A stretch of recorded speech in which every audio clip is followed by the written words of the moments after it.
Der Sarg war geschlossen.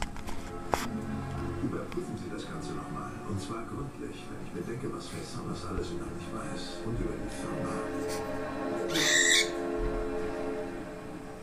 Hi, Betty. Ich hatte ein Problem mit meinem Essen. Okay.